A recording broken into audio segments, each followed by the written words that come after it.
Today 24 news सत्य परिस्थितीचा सविस्तर आढावा।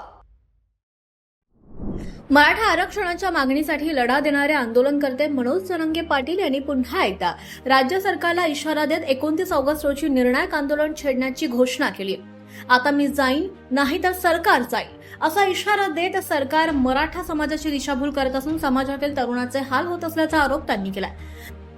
जरांगे पाटील म्हणाले, मराठा समाजाच्या आंदोलनाला 3 वर्ष पूर्ण झाली आहेत तरी संघर्ष कायम आहे। सरकारकडून समाजाला येड्यात काढण्याचं काम सुरू आहे, त्यामुळे आता किती वेळ द्यायचा आणि किती नाही याचा गंभीरपणे विचार करण्याची वेळ आली आहे। ते पुढे म्हणाले, महाराष्ट्रातील सर्व मराठा बांधवांना आवाहन आहे की 29 ऑगस्ट रोजी शेवटच्या आणि निर्णायक आंदोलन करायचं आहे। हे आंदोलन इतका ताकदीनं उभं राहायचं आहे की मराठा समाजाचे प्रश्न पुन्हा कधीही मागे पडणार नाहीत। जरांगे पाटील यांनी सरकारवर 58 लाख नोंदींच्या आधारे आरक्षणासाठी पात्र ठरणाऱ्या नागरिकांना प्रमाणपत्र न दिल्याचा आरोप केलाय। राज्यात 58 लाख नोंदी सापडल्यात, त्या आधारे सरकारनं संबंधितांना प्रमाणपत्र द्यावेत अशी आमची वारंवार मागणी आहे। मात्र सरकार त्याकडे दुर्लक्ष करतंय, त्यामुळे 29 ऑगस्टचे आंदोलन निर्णायक ठरणार आहे असं ते म्हणाले। ज्या नागरिकांच्या मराठा समाजाच्या नोंदी उपलब्ध आहेत त्यांनी तातडीनं अर्ज करण्याचं आवाहन सुद्धा त्यांनी यावेळी केलंय। तसंच आजपासून आंदोलनाच्या तयारीला लागण्याचं आवाहन करत त्यांनी राज्यभरातील मराठा समाजाला मोठ्या संख्येनं सहभागी होण्याचं आवाहन केलंय।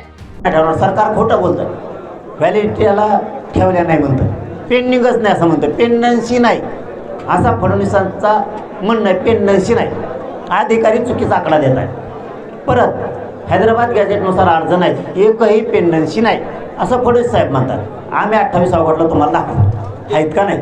आजच्या बैठकीमध्ये देवेंद्र फडणवीस तुमच्या टार्गेटवर राहिले, भाषणामध्ये काय नेमकं काय? मी फडणवीस साहेब टार्गेटवर राहील, टार्गेट केलंच नाही, का देत नाही ही प्रश्न विचार,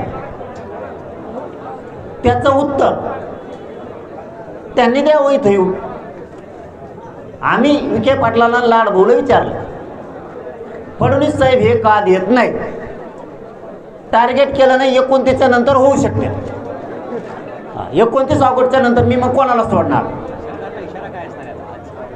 28 ऑगस्टच्या आत सगळ्या मागण्यांची अंमलबजावणी करायची, जर केली नाही तर 29 ऑगस्टला भयंकर मोठं आंदोलन उभं राहणार आहे। राज्यातले मराठी पुन्हा एकवटणार आहेत, पण आता घेतल्याशिवाय आम्ही माघारी जाणार नाही। सरकारने दिलेलं आश्वासन पाळलं नाही किंवा मग सरकार बदलले असं तुम्हाला वाटतं? मला वाटतं सरकार आणि अधिकारी काहीतरी मराठ्यांशी जेवढे विषय 23-24 ह्या 24 विषयाचा कायमचा तुकडा इथंच बसून काढायचा।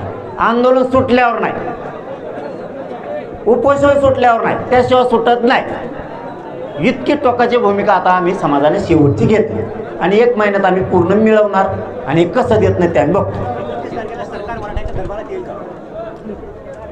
सरकारने आता मुख्यमंत्री 2 उपमुख्यमंत्र्यांनी यायचंय का नाही, आंदोलनाची दखल घ्यायची का नाही ते त्यांनी ठरवायचंय। मराठे बघणार आहेत, नाही आल्यावर खरोखर मराठ्यांना फसवतच होते। ही संदेश महाराष्ट्रातल्या मराठ्यात जाणार आहे आणि तो एकदा संदेश गेला आणि एकदा रोष नाराजीचा निर्माण झाला की 2029ला सरकार गेलं। महाराष्ट्र टुडे मराठीसाठी ब्युरो रिपोर्ट विलास गायकवाड, अंतरवाली, जालना। आजच महाराष्ट्र टुडे 24 न्यूजला सबस्क्राईब करा आणि सत्य परिस्थितीचा सविस्तर आढावा पहा।